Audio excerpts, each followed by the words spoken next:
خۆشەویستان، خوشک و براکانمان لە حەجن، خوا لێیان قبول کات. بەڵام ئێمە لە حەج نین، خوای گەورە بە نسیبمانی کات. باشە ئێمە چۆن بتوانین بە پشتیوانی خوای گەورە خێر و پاداشتی حەجمان دەستکەوێ لە کاتێکە ئێمە حەجیش ناکەین، لە مەکە و مەدینەیش نین؟ چۆن بتوانین ئێمە ئەو حەجەی کە ئەوان دەیکەن، ئەو پاداشتی کە ئەوان دەستیان دەکەوێ، ئێستا ئەوان دەستیان کەوتۆ بە پشتیوانی خوا، ئێمە چۆن بتوانین لێرە حەج بۆ خۆمان مسۆگەرکەن بە پشتیوانی خوای پەروەردگار؟ بەڕاستی دەتوانیت، بەڵام فەرزی حەج لەسەر لا ناچێت. ئەگینا حاجیەکان کە لە ماڵ دەرچوونە تا دەگەڕێنەوە ماڵ خۆیان، چەندێ خێر و پاداشتیان بۆ دەنووسرێ و نووسراوە، تۆ دەتوانیت لە شارەکەی خۆت، لە کۆڵانەکەی خۆت، لە گەڕەکەکەی خۆتە هەمان خێر و پاداش دەستی خۆت بکەی، بەبێ ئەوەی جواز تەقدیم بکەی، بەبێ ئەوەی سەفەر بکەی، بەبێ ئەوەی پارە سەرف بکەی، دەتوانی ئەجر و پاداشتی حەج بۆ خۆت مسۆگەر بکەی بە پشتیوانی خوای پەروەردگار. لێشت نزیکە، ماندووش نابیت، بەڵام تەنها ئیمانێکی دەوێ پاڵت پێوە بنێ بدبات.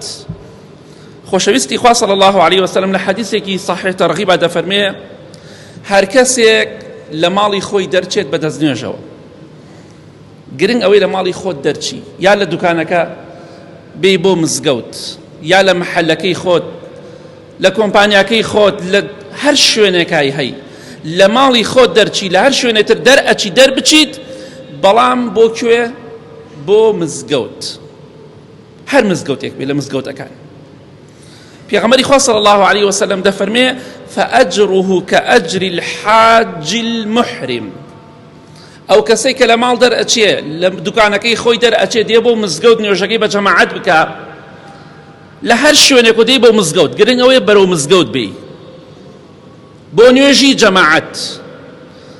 ئەجر و پاداشتی تۆ، ئەجر و پاداشتی هەمان ئەجر و پاداشتی حاجیەکە کە جلی ئیحرامی لەبەرایە و خەریکی فەریزەی حەجە.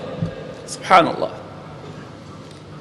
كأجر الحاج المحرم. أو حاجيك روجي دبينيت خريكي روجي بيش عرف غوي حازرك أو جلي إحرام لبردكات، روجي عرف جلي إحرامي لبرايا، روجي يكم روجي جشن حتى إيشكاني تاودكات جلي إحرامي لبردايا. بلام توش دتواني بپشتیوانی خوا همان پاداش دستی خود بخی بو مرجعی بی بو مزگود نوشکت بجماعت بکی. و پیغمبری خوا فرمی صلی الله علیه وسلم لصح جامع صغیرات و فرموی هر کسی بی بو نوجی جماعت لهر مزگود یک بیل مزگودکانی دوروبری خود، فهي كحجة او وكو حجك وايا بیر کروا همون نوجی جماعت کدروی لمال هلصا بلی دروم با اجر و پاداشتی حجکم دست کوي. همون نوجی جماعتش کفوتا بلی خیر و پاداشتی حجکم لدست درچو.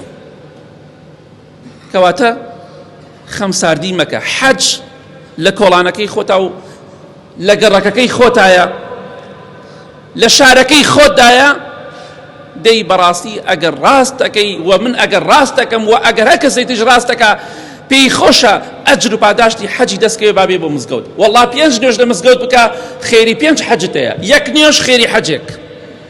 کەواتە بزانە بە هەموو نوێژێکی جەماعەت خێری حەجێکت هەیە، تەنها ئەوەیە فەرزی حەج لەسەر لا ناچی، ئەگینا هەمان پاداشتی حاجێکت هەیە کە ڕۆژتە و هاتۆت.